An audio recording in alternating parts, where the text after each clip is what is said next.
Hola, mi nombre es David García Fuentes, soy del Club del Emprendedor Perú y soy del distrito de Pachacamac. Muchos éxitos, Casa de la Constitución.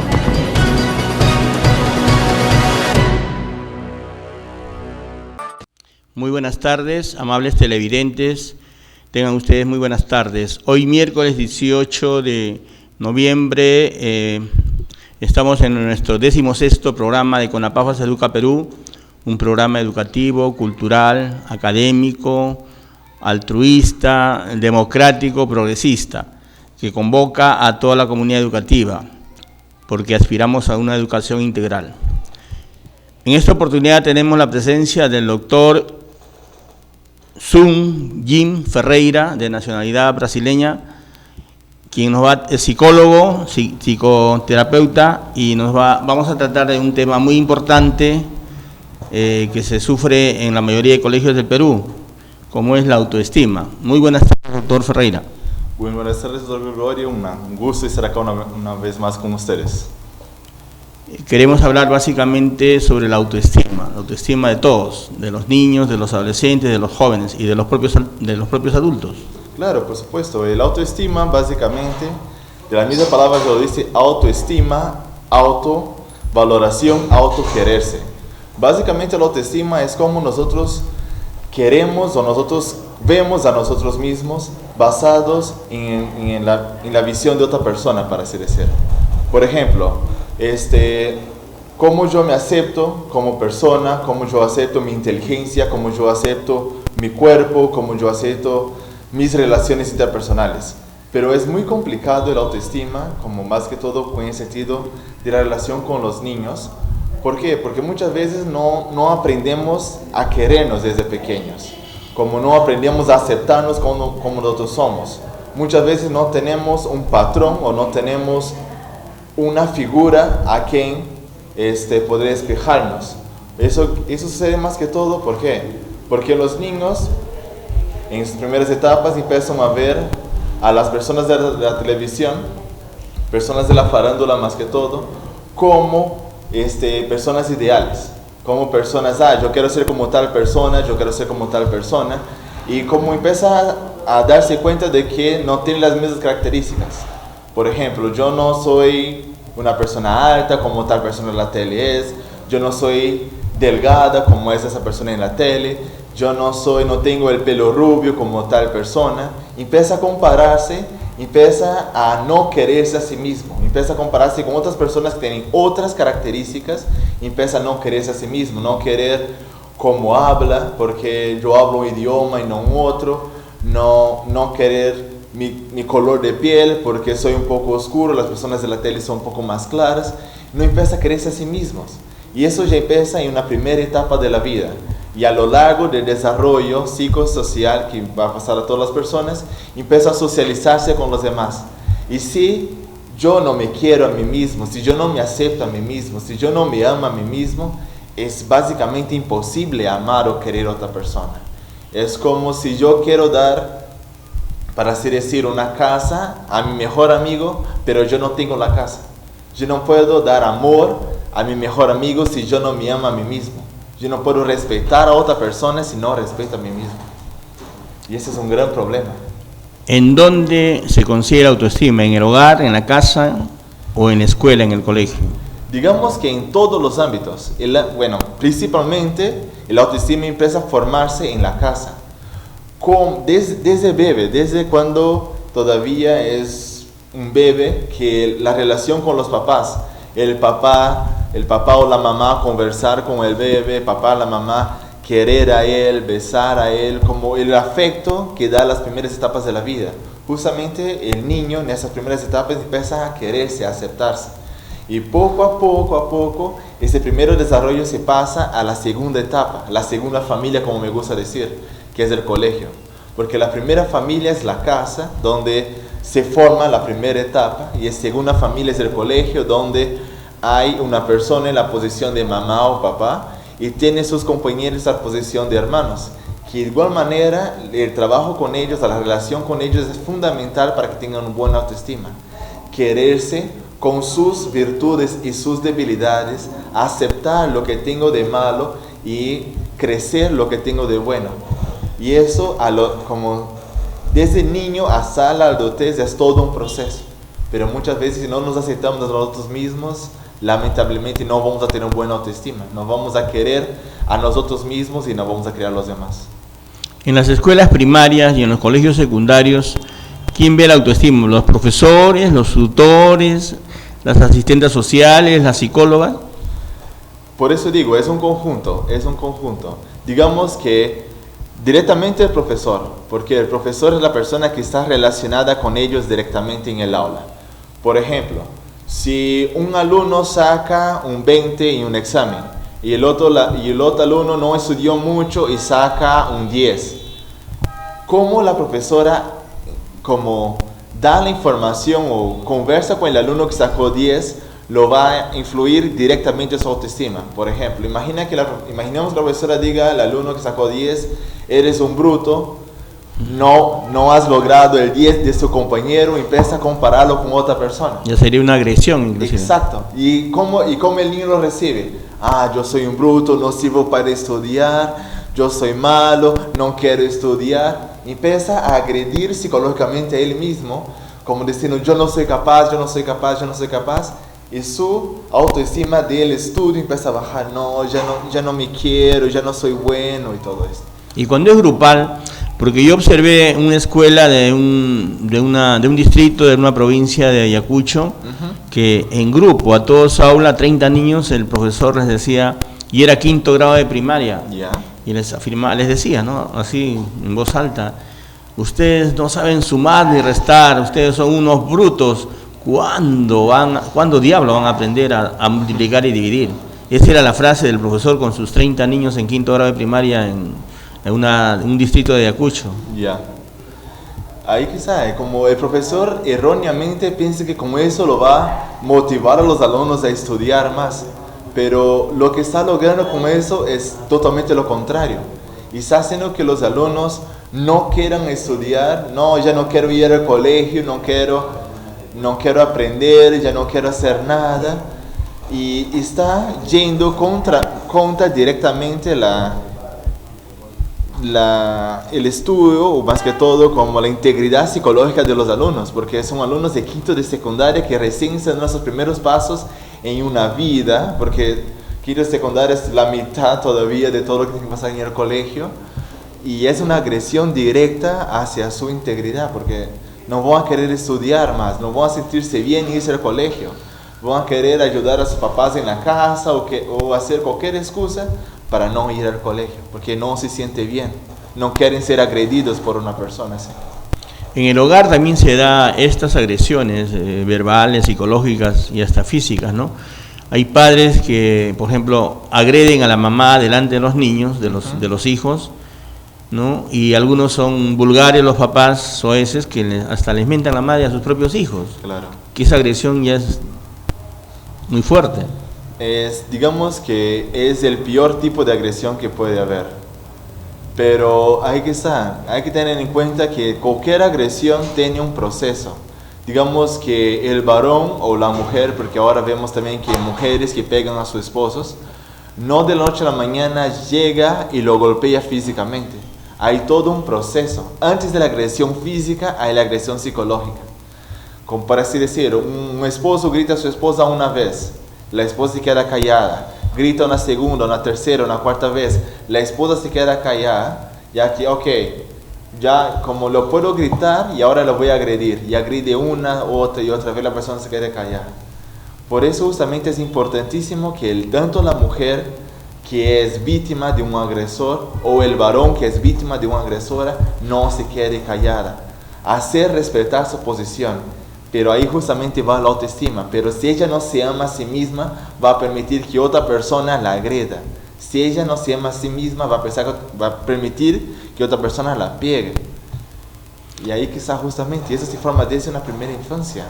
Pero la agresión es más de los varones, ¿no? O sea, claro. El cónyuge, el varón, el esposo, es el que agrede más a un 80%, claro, contra un 20% de las mujeres que ya reaccionan de tanta agresión verbal, psicológica y física de parte de su pareja, de su cónyuge.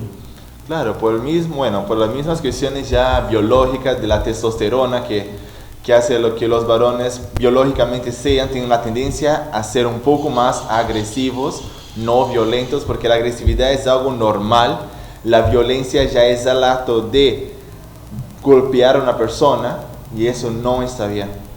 Pero justamente el punto es de que si las personas tienen una buena comunicación en la casa, como tienen algún problema, conversan, la pareja, conversan con los hijos y no permiten que lleguen a un extremo, o si por A o B en una oportunidad el varón pegó a la mujer denunciar a su esposo, porque no tiene derecho de pegar, ningún ser humano tiene derecho de golpear a otro ser humano, mucho menos quitarse la vida a otro ser humano.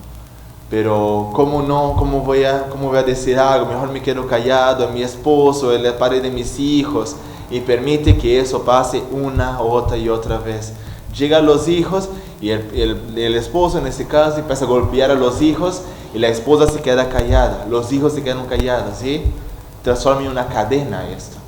¿Y cuál es la labor de los profesionales, los psicólogos, las asistentes sociales y también del propio colegio de psicólogos y del colegio de asistentes sociales?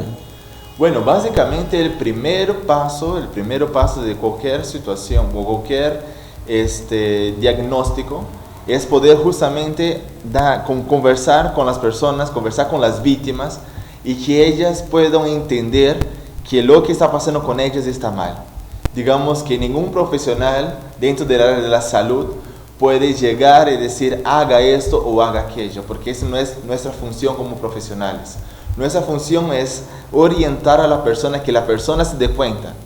¿Por qué? Porque si la persona se da cuenta que eso está mal, que ella necesita ayuda, sea psicológica, sea social, y que con esa motivación de ella ir y buscar o que es la policía, ir y buscar justamente una ayuda jurídica, porque estamos hablando de una agresión, estamos hablando justamente de que esa persona lo está agrediendo físicamente, está usurpando, para así decir, del derecho de que tiene como pareja. Entonces, por nuestra posición básicamente es orientar, ayudar, guiar a la persona. Ok, muy bien, conversa con la policía, haga una denuncia para que eso no vuelva a pasar, para salvaguardar su vida y la vida de sus hijos. Aparte de cuestiones de psicoterapia, básicamente para la ayuda personal. Pero para corregir estos problemas, pues tiene que haber la presencia de una psicóloga, un asistente social en los colegios. Esto hemos propuesto seriamente al Ministerio de Educación, no solamente al Ministerio de Educación, sino a todos los ministerios del sector social, incluyendo el Ministerio de la Mujer o el propio MIDIS. Y si nos faltan psicólogos y asistentes sociales, pues que los estudiantes del 9º, 10º siglo hagan sus prácticas en los colegios para resolver este problema álgido y permanente, ¿no? Y que no se resuelve debido a la poca vocación de las autoridades, de los ministros, y a la convicción política de realizar esto que es tan simple, ¿no? Que todos los profesionales, por egresar los estudiantes del 9º y 10º siglo, hagan sus servicios social dentro de los colegios, y de esa manera se soluciona el problema, porque los profesionales van a ayudar a la sociedad, a los estudiantes, a los padres de familia, van a enseñar, van a corregir, van a prevenir, y a su vez van a aprender también de la práctica constante que va a haber de una serie de problemas que hay en las escuelas y en los colegios. Claro, y es fundamental esto, porque básicamente como las personas que terminan, los estudiantes que ya están en 9º y 10º ciclo, por obligación tienen que cumplir lo que es el año de internado. Algunas universidades piden 2 años de internado. Pero como muchas veces no hay la ayuda, para así decir, del gobierno, o no hay la ayuda de la misma institución, a veces como lo hace difícil. Por ejemplo, muchas veces el colegio queda lejos de donde va el psicólogo, en este caso el estudiante de psicología, pero sí permiten por lo menos de ayudar de forma financiera para el pasaje, y estoy seguro que muchos estudiantes van a querer ir. ¿Por qué? Porque está habiendo una ayuda para poder cubrir más que todos los pasajes. Y básicamente como que sería importantísimo que haya un cierto nivel de reconocimiento a través del Ministerio de Educación, a través de un certificado de agradecimiento por el trabajo que hizo en un colegio ex. Y ese y ese reconocimiento tiene un valor sobre las personas que hicieron su internado en otra institución. Desde luego que tendrían muchos reconocimientos, en primer lugar verbal y en segundo lugar escrito. La PAFA también le entregaría una constancia de felicitación por su labor en favor de los estudiantes, la PAFA. El otro sería el propio director, un certificado, ¿no?, por su apoyo, por su servicio social en favor de los estudiantes. Y además también la propia UGEL premiaría para que ese estudiante por egresar de las facultades de Psicología y Asistente Social de cualquier universidad pública o privada, también tendrían ese reconocimiento de la UGEL y hasta del propio ministerio. Y en este caso el ministerio ya otorgaría a los mejores practicantes en los colegios, ¿no? O sea, habría varios meritocracias que obtendrían los profesionales.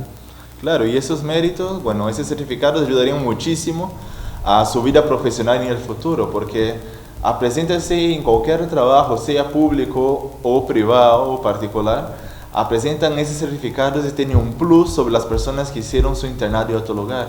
Como dan, wow, como tal persona hizo un bien para la sociedad, ha servido a un lugar que sí necesitaba, porque de todos los colegios que tenemos son muy pocos los que cuentan netamente con un psicólogo, con un asistente social o con un médico, porque muchas veces sucede algo en el colegio, hay que buscar la forma de trasladar hacia una cosa de salud, y muchas veces en ese percurso pueden pasar muchas cosas, y es fundamental que puedan aprovechar ese tesoro que tiene la mano, que son los estudiantes de todas las carreras profesionales.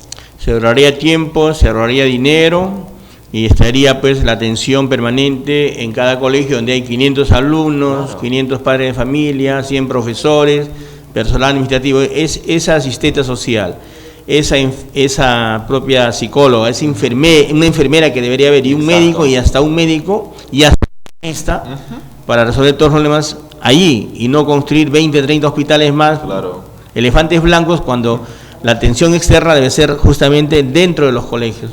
Claro, por supuesto. Muy bien. Y eso ayudaría muchísimo también a los mismos estudiantes, porque cuanto más práctica tengan, mejores profesionales van a ser en el futuro. De acuerdo, doctor Ferreira. Vamos a pasar a un segundo bloque con otros temas. Estamos en nuestro 16º programa de CONAPAFA Se Educa Perú.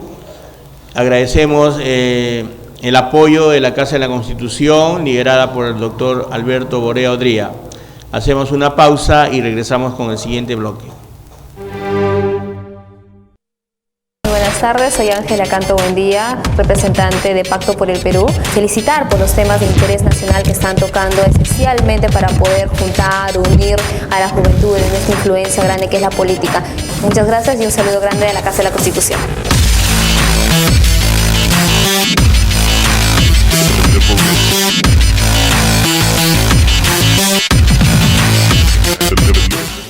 Hola, mi nombre es Marco Ramírez, presidente de Ashanti Perú, la red peruana de jóvenes afrodescendientes.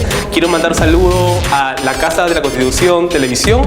Creo que es un espacio muy interesante que está generando la reflexión de la democracia a partir de los jóvenes en el Perú. Un saludo y que sigan los éxitos.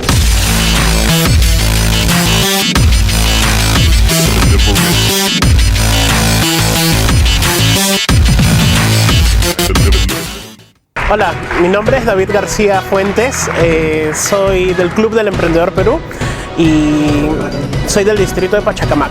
Muchos éxitos, Casa de la Constitución.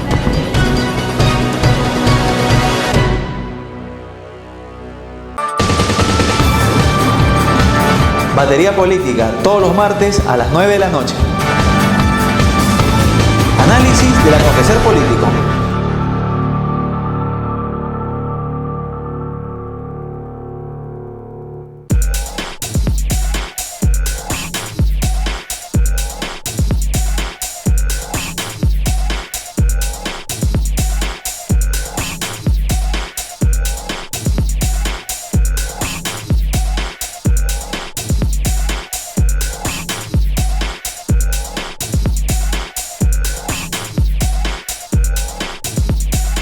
Continuamos con nuestro programa CONAPAFA Se Educa Perú en su 16º programa. Continuamos también con el doctor Ferreira, psicólogo, psicoterapeuta, y que nos va a tratar hoy día otro tema vivir por el bien de los demás. Este tema es muy importante, doctor. Claro, por supuesto. Básicamente es el tema o la filosofía básicamente de la organización donde yo pertenezco, que es la UPF. Básicamente vivir por el bien de los demás es, como el nombre ya lo dice, es dedicarse o cuidar a las demás personas. Y justamente eso va en relación directa con lo que hablamos en el primer tema, que es la autoestima. Básicamente lo primero es aprender a querernos, aprender a amarnos, aprender a cuidarnos, y ahí vamos a poder pasar el segundo paso, que es poder cuidar, amar, en este caso vivir por el bien de los demás. Y básicamente, como para así decir, como hacer una comparación, lo que dijo Jesús hace 2000 años atrás, de, bueno, básicamente su enseñanza final, que es amar a Dios sobre todas las cosas y amar a su prójimo como a ti mismo. Básicamente, cuando uno vive por el bien de los demás, está amando al prójimo como a uno mismo, está cuidando a la otra persona, está amando, está sirviendo a la otra persona. Y si nosotros tomamos ese punto, entendemos eso, realmente qué quiere significar el vivir por el bien de los demás, o como dijo Jesús, amar al prójimo como a ti mismo, básicamente todos los problemas que tenemos en la sociedad ahora, que es el hambre, que es la violencia, ahora vemos a nivel internacional todas las guerras que están habiendo por filosofías, por distintas creencias, no existirían, porque aceptamos que la otra persona es distinta que yo, aceptamos que la persona piensa de una forma distinta que yo, pero igual la quiero, igual la amo, igual la respeto, igual la sirvo como otro ser humano, tal y como yo. Eso es lo que hace Conapafas. Nosotros predicamos con el ejemplo, predicamos lo que dice la Sagrada Biblia, ¿no? Amar a Dios sobre todas las cosas y amar al prójimo como a ti mismo. Nosotros servimos a todos los padres y madres de familia en forma gratuita y en defensa prácticamente de la educación pública y en defensa de miles y millones de estudiantes de todos los niveles, inicial, primaria y secundaria. Y no solamente los estudiantes de la básica regular, sino también defendemos a los estudiantes de CEO, CEPROS, e institutos técnicos, tecnológicos, pedagógicos y también de las universidades. Cuando hay problemas en las universidades públicas o privadas, también nos hacen llamado los padres de familia y los estudiantes para salir en defensa. Y simplemente lo que nosotros hacemos e invocamos a todas las autoridades sin excepción es a cumplir la Constitución, a cumplir las leyes, a cumplir las normas, los reglamentos y todas las directivas de cada sector. ¿Qué nos puede agregar, doctor Ferreira? Claro, y te felicito muy bien por el gran trabajo que ustedes están haciendo con las Conapafas a nivel nacional, y todo el abarque que están haciendo no solamente en Lima, sino en todas las provincias, porque el trabajo con los papás, el trabajo con los alumnos, el trabajo con los profesores es muy amplio, pero muy amplio. Y una institución poder abarcar todo ese campo y con el único objetivo de brindar a la sociedad no lo que nada más, nada menos que sus derechos de ellos, porque son derechos de ellos, son los derechos de los estudiantes, derechos de los papás, derechos de los profesores, que muchas veces ignorancia, porque no todos nacemos, no nacemos sabiendo nada y aprendemos a lo largo de la vida, pero muchas veces por ignorancia no conocemos nuestros propios derechos. Y a través de ustedes, con la información que ustedes brindan, con los talleres, las conferencias, ustedes pueden brindar a ellos justamente esta información. Y es fundamental, porque si yo no conozco mis derechos, ¿cómo yo puedo reclamarlos? Si yo no conozco mis derechos, ¿cómo puedo decir, tal persona o tal institución no está respetando mis derechos? Es fundamental poder conocerlos, y justamente de igual manera que ustedes, es importantísimo que todas las personas podamos tener esa misma mentalidad de dar sin esperar recibir, porque cuando damos, esperamos recibir algo a cambio, no tiene el mismo valor de cuando damos y las cosas vienen de forma natural, de forma como un río que solito empieza a bajar el agua. Es muy importante, pero muy importante que todos los seres humanos por un momento de la vida nos pongamos a reflexionar qué estoy haciendo en mi vida, qué estoy haciendo de mi vida.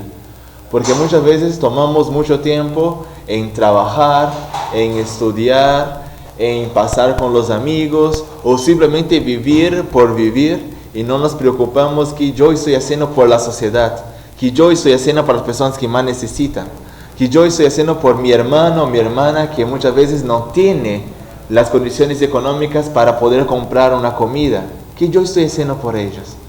Y al final eso es lo que vale. Mis títulos, mi dinero, mi casa, mi auto no tienen ningún valor comparado con todo lo que uno puede hacer por el bien de otras personas. Y eso no te quita a nadie. Y es un valor muy, pero muy grande. La asesoría que brindamos precisamente, por ejemplo, cuando hay agresión verbal, psicológica, física a los estudiantes, de parte de los profesores o directores y también de parte de padres de familia, les ayudamos, les asesoramos, le indicamos que vayan a DEMUNA, que está en cada municipalidad distrital. Si no les apoyan, no les asesoran bien ahí, porque a veces hay burocracia, vayan a INAVIF, en algunos casos en los niños, y también vayan a Defensoría del Pueblo por otro lado, y cuando ya es el problema de acoso sexual o violación sexual o incesto, ya de frente las denuncias tienen que ser ante el Ministerio de la Mujer. Claro. Entonces, todas estas denuncias que hemos comentado en esta parte no se hacen en la UGEL, porque la UGEL no va a resolver nada. Por el contrario, si es en contra del profesor o director, los van a asesorar, los van a ayudar. Esa es la orientación que les damos a los padres de familia y madres de familia cuando hay agresión contra los estudiantes. Claro, y es importantísimo y es fundamental justamente esa asesoría, porque muchas veces los papás no saben qué hacer, no saben a quién acudir. Como que yo como papá, ¿a quién voy a acudir si ha sido el profesor o ha sido el director del colegio que ha gritado o ha pegado a mi hijo? ¿A quién lo acudo? ¿A quién lo denuncio? Y muchas veces por no saber a quién acudir, se quedan callados y permiten que eso pase una y otra y otra y otra vez. Pero es gracias justamente a esas personas como ustedes que tienen el amor a la sociedad, la motivación de ir hacia ellos. No es esperar que ellos vengan a ustedes van hacia ellos, buscan ellos en los colegios y brindan a ellos educación de forma gratuita. A nosotros muchas veces como tenemos que invertir dinero, pasajes, alimentación y todo eso, pero simplemente lo hacemos por amor a ellos. No esperamos recibir nada más que el agradecimiento de ellos. Cuando los padres y madres de familia no logran éxitos, o sea, no corrigen o no se solucionan los problemas, ya acuden a nosotros, ¿no? Claro. Como en la casa del jabonero todos resbalan, siempre acuden. Después de agotar todo, acuden a CONAPAFAS y nosotros hacemos las denuncias respectivas ante las principales autoridades y de ahí con los cargos vamos a los medios de comunicación. Igualmente cuando hay problemas, por ejemplo, ya de problemas de ociosidad de profesores o corrupción de directores, eso sí se debe hacer ante la UGEL respectiva. Cada distrito tiene una UGEL, en Lima Metropolitana hay 7 UGELes y en cada región hay una Dirección Regional de Educación y en cada provincia hay una UGEL. Entonces, problemas de profesores ociosos y directores corruptos tienen que ser ante la UGEL y ante la ADREL y ante el Minedu. Pero antes también poner en conocimiento a COPROA, que es una comisión de procesos administrativos, y ante la OSI, porque en cada UGEL hay una OSI, es un órgano de control interno. Ya de ahí, si tampoco se resuelven los problemas, acudan a nosotros para resolver más rápidamente, de la mejor manera, ante las principales autoridades peruanas, incluyendo al presidente Ollanta, y con copias a los medios de comunicación. Y cuando se traten de tesoreros y presidentes de APAFAS inescrupulosos que se apropien ilícitamente de los dineros, tampoco acudan a la UGEL ni al ministro, porque ellos no van a hacer nada. Toda denuncia contra los malos tesoreros y malos presidentes de APAFAS se hace ante el Ministerio Público. El Ministerio Público les exigirá su informe económico mensual, su balance semestral, dos balances al año, y ya ellos dictarán las sentencias correspondientes por los delitos graves o muy graves. Entonces, de esa manera orientamos a todos, y desde acá, desde la Casa de la Constitución, desde nuestro programa Con las Papas Educa Perú. Esta es la orientación que hacemos, esta es la revolución educativa con cultura de paz que permanentemente hacemos en los medios de comunicación, ya sean televisivos, a los diferentes radios y también a los medios de prensa y ahora en las revistas. Próximamente el lunes saldrá nuestra revista El Académico, todos los lunes, donde hablaremos de educación de todos los niveles. Y con usted, doctor, le agradecemos por el apoyo, el respaldo, y no sé si nos puede después dejar a los televidentes su teléfono y su correo para que acudan en caso de emergencia, o también puede capacitar in situ en cada colegio. Adelante, doctor Ferreira. Bueno, mi teléfono es RPC 98 78 63 844 y mi correo electrónico es sungloko@gmail.com. Había otro, gracias doctor Ferreira, había otro tema de salud mental, otro tema fundamental, y no sé si haya otro tema aparte de salud mental de parte de usted, doctor Ferreira. Claro, pues bueno, dentro de la salud mental podemos hablar sobre la promoción y prevención, porque muchas veces como que nos enfocamos mucho en la prevención y no mucho en la promoción, o mucho en la promoción y no en la prevención, y eso en todos los aspectos. En otras palabras, para ser un poco más claro en ese sentido, muchas veces vamos a un médico, un ejemplo, vamos al médico cuando ya estamos enfermos y no nos preocupamos de ir al médico cuando estamos sanos para hacer una prevención. ¿Cómo está mi salud? Por lo menos una vez al año. Exacto, por lo menos una vez al año. Debería ser por lo mínimo 2, pero a una vez ya... En caso extremo, 2 al año. Exacto. Pero algunos que no hacen nunca, hasta cuando estén mal. Es fundamental, por ejemplo. Digamos que básicamente casi todas las enfermedades, el cáncer, como las infecciones intestinales y todo esto, si la persona va a un médico con tiempo, hace un seguimiento una vez al año como mínimo, se podría prevenir. Y tenemos que promover la buena salud, promover el ejercicio físico, promover la buena alimentación, promover el hábito de tomar agua. Y muchas veces los niños ahora no toman agua. Los niños en los colegios, básicamente, como la mamá, el papá envía su almuerzo y regresan al almuerzo tal cual. Y ellos que comen en el colegio, chisitos, gaseosas, que a la larga termina afectando directamente a su salud de ellos.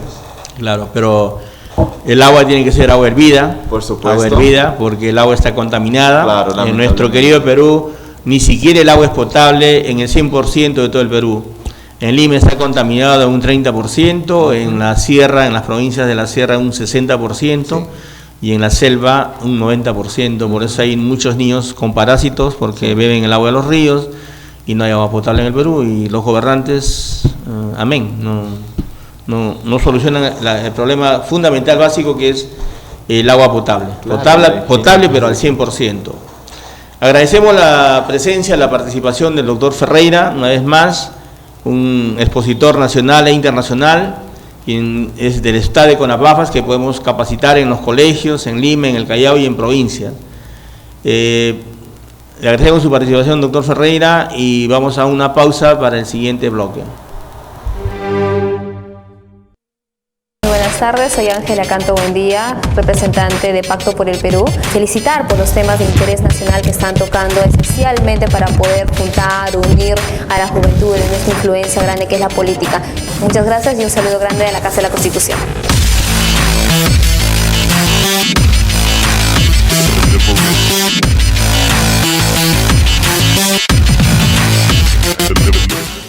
Hola, mi nombre es Marco Ramírez, presidente de Ashanti Perú, la red peruana de jóvenes afrodescendientes. Quiero mandar un saludo a la Casa de la Constitución Televisión. Creo que es un espacio muy interesante que está generando la reflexión de la democracia a partir de los jóvenes en el Perú. Un saludo y que sigan los éxitos.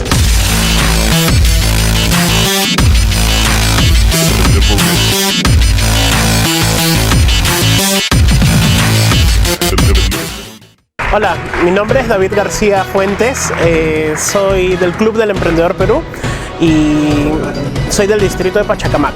Muchos éxitos, Casa de la Constitución.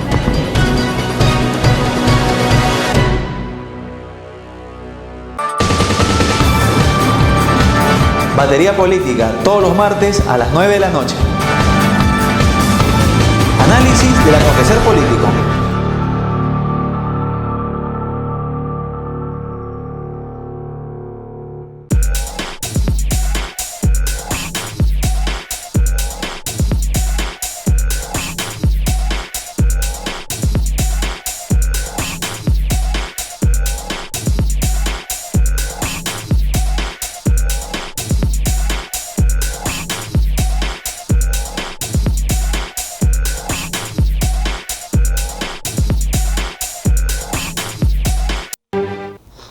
Continuamos con este bloque, ahora para presentar al señor Julio Herrera, periodista y antropólogo, impulsor del Plan Lector El Perú Lee. Muy buenas tardes, señor Julio Herrera. Muy buenas tardes, señor Gregorio Durán, muchas gracias por su invitación. Bueno, pues acá para conversar con ustedes acerca de la campaña El Perú Lee. Es un proyecto innovador de gran envergadura y a nivel nacional, y es fundamental para nuestros estudiantes de todos los niveles. ¿Cómo va la campaña del Perú Lee? Bien, en un primer momento, en el año 2014, la campaña se inició en la región Piura, específicamente en la zona rural de la provincia de Piura, en el distrito de Catacaos, que tiene pues una población básicamente rural y económicamente en pobreza o extrema pobreza.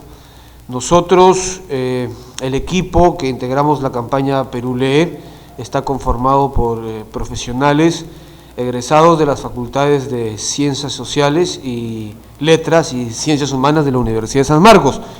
Entonces hicimos un sondeo en la ciudad de Piura, en la región Piura, y encontramos que aquel déficit en cuanto a comprensión de lectura que se acusa en los estudiantes peruanos y que en los exámenes internacionales PISA ha ubicado al Perú en los últimos puestos a nivel de América Latina en comprensión de lectura, este déficit, esta deficiencia en los estudiantes peruanos no se presenta en las zonas urbanas de ciudades grandes como Piura, Lima, Chiclayo, Arequipa, Huancayo, Cusco, sino que esta carencia de las habilidades que permiten alcanzar una comprensión de lectura superior en nuestros estudiantes se presentan en nuestra zona rural y en aquellas zonas marginales, urbano-marginales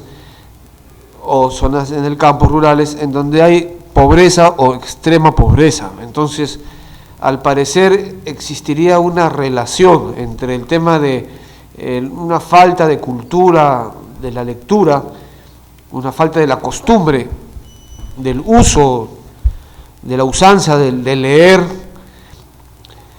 una relación entre esto y la situación económica, la pobreza, la carencia de recursos materiales en el hogar, en la casa, al alcance de los niños y de los adultos. Entonces, porque nuestros estudiantes, ya sea de colegios privados, secundaria, primaria, o de colegios del Estado, en las ciudades, en las zonas urbanas, pues presentan un nivel medio, promedio al de América Latina en cuanto a comprensión, razonamiento verbal, interpretación de la lectura. Nuestro problema está en las zonas pobres, marginales, rurales, urbano-marginales, de pobreza y de extrema pobreza.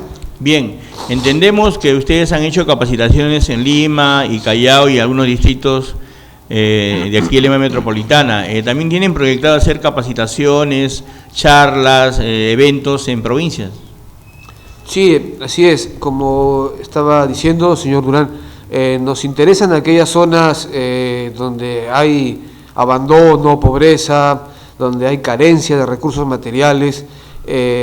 Ahí nos interesa, a la campaña Perú Lee le interesa llegar, conversar con la comunidad, con el barrio, con la asociación de vecinos, con el club vecinal, con la organización representativa del lugar, ¿no? Muchas veces son los colegios, las escuelas, los directores, los profesores o los mismos padres de familia de los colegios, escuelas de determinada comunidad, quienes están dispuestos a que nosotros, la campaña Perú Lee, pues organice estos talleres, estas jornadas de lectura, estas charlas para padres de familia, para niños, respecto a lo que es la lectura y cómo difundir, cómo incentivar, motivar el amor, el cariño, el respeto, el aprecio por los libros, por las letras, la lectura, por la literatura, por los estudios.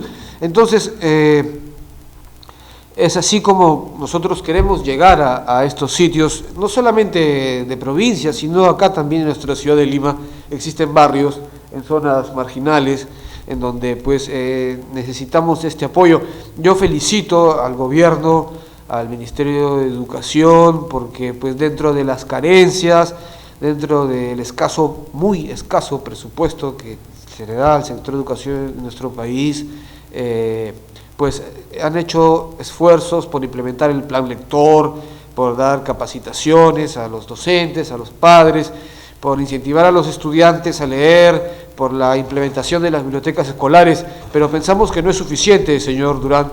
Pensamos que este enfoque educativo que ha dado el gobierno al problema de la lectura en nuestro país es importante, pero que no lo es todo, ya que falta darle el tratamiento desde el punto de vista cultural. Pensamos que desde el punto de vista cultural, además del educativo, hay mucho que hacer en el tema de la comprensión de lectura, la costumbre de leer en nuestro país, ya que, ¿por qué decimos que es un problema cultural? Porque la lectura, la costumbre de leer viene de casa, señor Durán, se transmite de padres a hijos. Si el padre de familia, la madre de familia, los adultos, los hermanos mayores, los tíos, los abuelos en la casa leen, dejan al alcance de los niños los libros, los periódicos, las revistas, las enciclopedias, los diccionarios. Entonces los niños van a jugar con los textos, con los libros, con los papeles. Bien. Nosotros hemos propuesto seriamente, formalmente al Ministerio de Educación que la primera hora de clases a nivel nacional, todos, el 100% de profesores y de alumnos se deben dedicar al plan lector, es decir, una lectura general en las mañanas de 8 a 9 para los que estudian en las mañanas y en las tardes de 1 a 2 para los que estudian el turno tarde. Es decir, leer y leer y leer todos los textos escolares, diccionarios, libros de lectura, de plan lector, y en el caso de ciencias, de física, química y matemática, también pues leer las definiciones, qué es la matemática, qué es la física, qué es la química, y además hablar de la biografía de los científicos.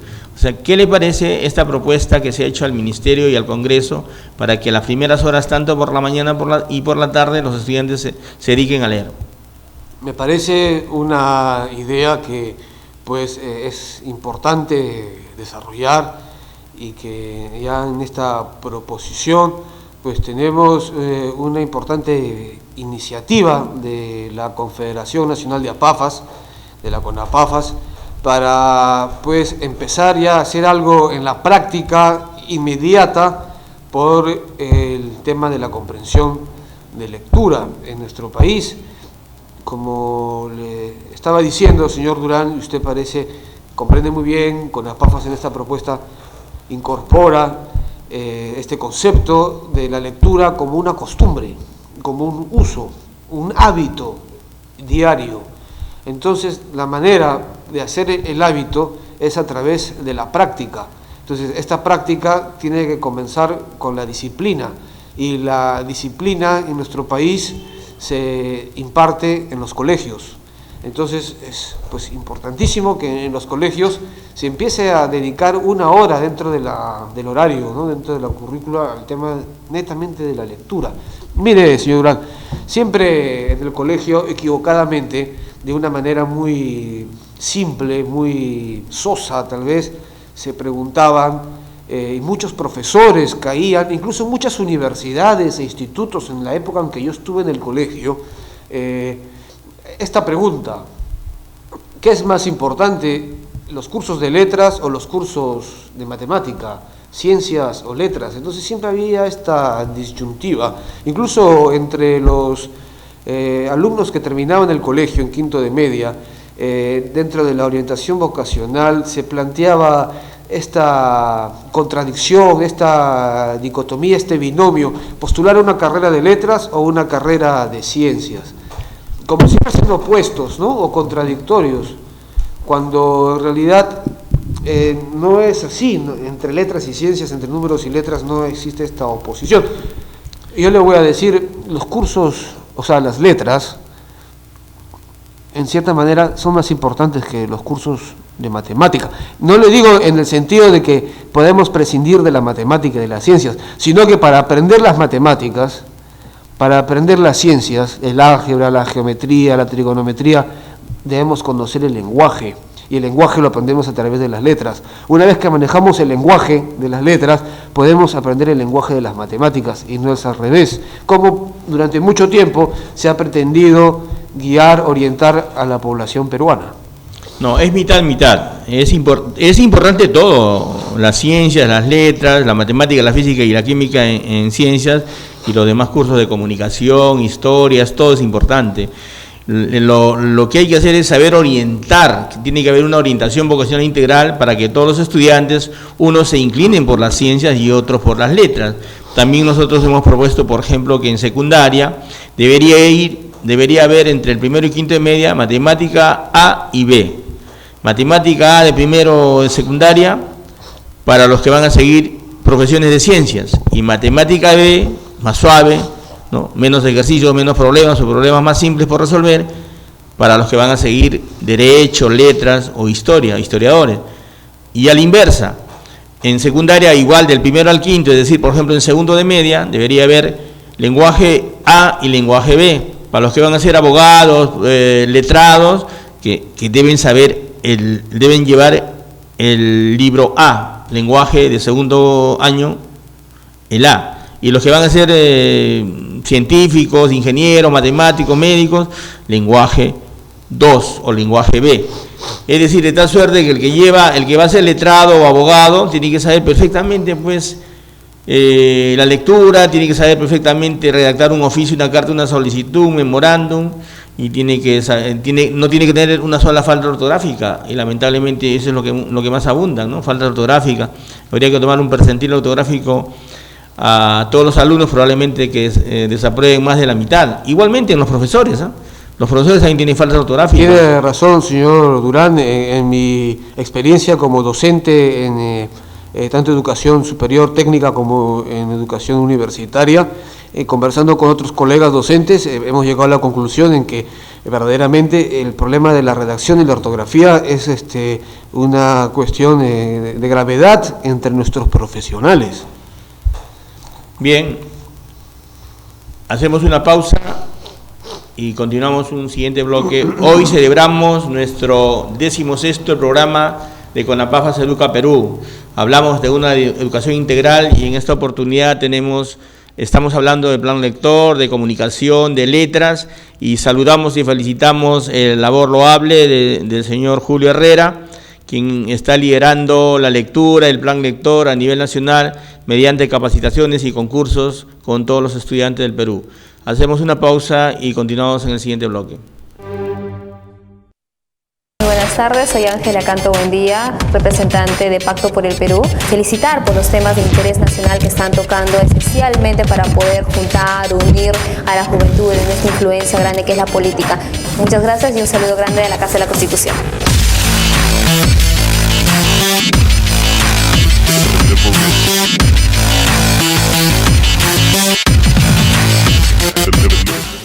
Hola, mi nombre es Marco Ramírez, presidente de Ashanti Perú, la red peruana de jóvenes afrodescendientes. Quiero mandar un saludo a la Casa de la Constitución Televisión, que creo que es un espacio muy interesante que está generando la reflexión de la democracia a partir de los jóvenes en el Perú. Un saludo y que sigan los éxitos.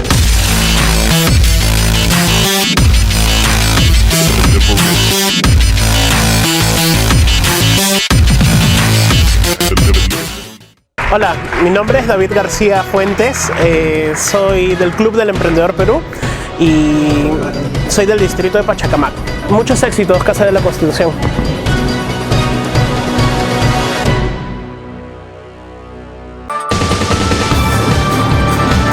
Batería Política, todos los martes a las 9 de la noche. Análisis del acontecer político.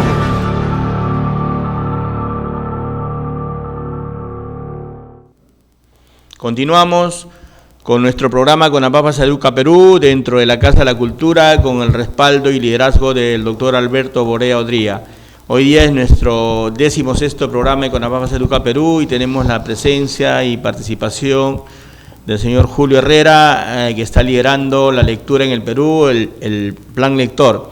En esta vez queremos preguntarle sobre el nuevo semanario que va a salir todos los lunes, que lleva por nombre El Académico, donde se va a tratar de la educación integral en todos los niveles, desde inicial hasta superior. ¿Qué nos puede hablar del semanario El Académico? Señor Durán, el semanario El Académico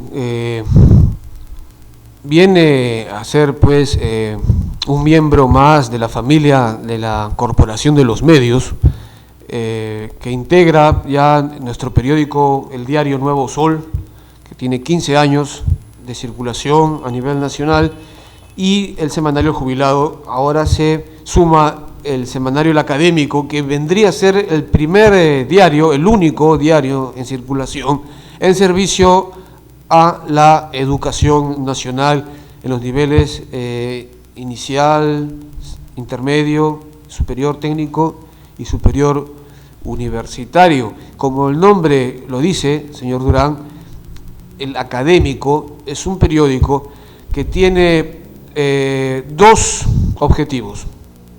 El primero, un compromiso con el desarrollo no solo de la educación, sino del país. Sabemos que la educación es un campo de la sociedad en el cual se apoyan todos los demás campos sociales. Si usted tiene una buena base educativa, el sector económico, el sector de seguridad, el sector productivo, el sector laboral, todos los sectores se van a encontrar en la educación. La educación es la base de la sociedad para empezar cualquier tipo de desarrollo, desde el punto de vista social, punto de vista económico, punto de vista industrial. Todos los campos sociales confluyen en su base, en su raíz, en la educación. La educación es la raíz de todo desarrollo en el país. Entonces, en el académico queremos entrar en un compromiso con este desarrollo, con nuevas propuestas de modelos educativos en nuestro país, un modelo educativo de secundaria, primaria, secundaria, educación técnica y superior, universitario, profesional, que sea coherente, que sea práctico, con un plan a largo plazo de desarrollo del Perú. No podemos hablar de un plan de desarrollo de largo plazo del país si es que nuestro modelo educativo no está orientado en ese sentido. Si queremos tener un plan de desarrollo económico, industrial, productivo, laboral, social en nuestro país, nuestro modelo educativo tiene que estar orientado a ese gran plan nacional. Entonces nosotros queremos contribuir a eso. Y donde se desarrolla este tipo de conocimiento, donde se planifica el futuro de una sociedad, de un país, es en las universidades. Por eso que el académico es un nombre que tiene esta orientación y queremos darle un nivel de investigación científica a nuestro periódico, tal como su nombre lo dice, el académico, pero al mismo tiempo, señor Durán, queremos que el académico preste un servicio a los estudiantes, no solamente los estudiantes de primaria y secundaria, institutos y universidades, sino que potencialmente todo ciudadano es un estudiante, porque la preparación, la capacitación laboral es una necesidad diaria, ¿no? La constante capacitación con este cambio de la tecnología que se innova a diario. Entonces la capacitación es importantísima para el país, ¿no? Y nosotros queremos informar a los sectores laborales, público o privado, de los últimos cursos, diplomados, proyectos de capacitación que hay en el sector educativo, ¿no? Bien, señor Julio Herrera, dentro del académico tenemos los principales expositores, columnistas, educadores y doctores en educación, quienes van a hablar diferentes temas de todos los niveles, y tenemos entre ellos al doctor Carlos Malpica Faustor, ex ministro de Educación, al doctor Víctor Moscoso Torres, quien ha sido director regional de educación en Lima, en el Callao, en Ayacucho, en Medio Perú. También tenemos al doctor Manuel Caballero Alvarado, columnista importante, y a todos los miembros del directorio de IGEPE, que es el Instituto Pro Gobernabilidad de la Educación Peruana. Tocaremos todos los puntos del sector educación habidos y por haber, ¿no? Y prontamente agarraremos un liderazgo contra cualquier otro periódico o revista educativa. Permítanme convocar a una invitación educativa que CONAPAFAS se organiza el 9 de diciembre, miércoles, en el Congreso de la República, en el auditorio Alberto Andrade Carmona, que está en el edificio Atahualpa, al costado del Palacio Legislativo.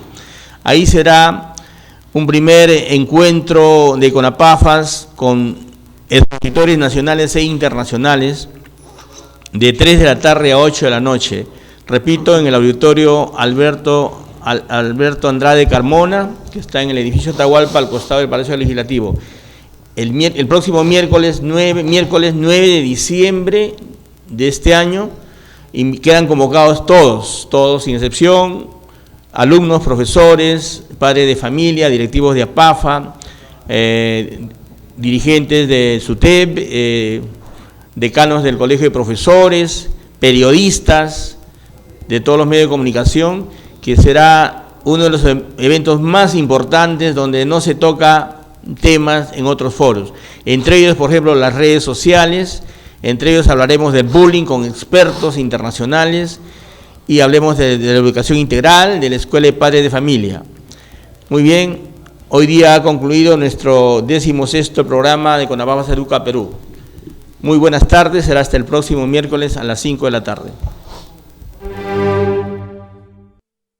Buenas tardes, soy Ángela Canto Buendía, representante de Pacto por el Perú. Felicitar por los temas de interés nacional que están tocando, especialmente para poder juntar, unir a la juventud en esta influencia grande que es la política. Muchas gracias y un saludo grande de la Casa de la Constitución.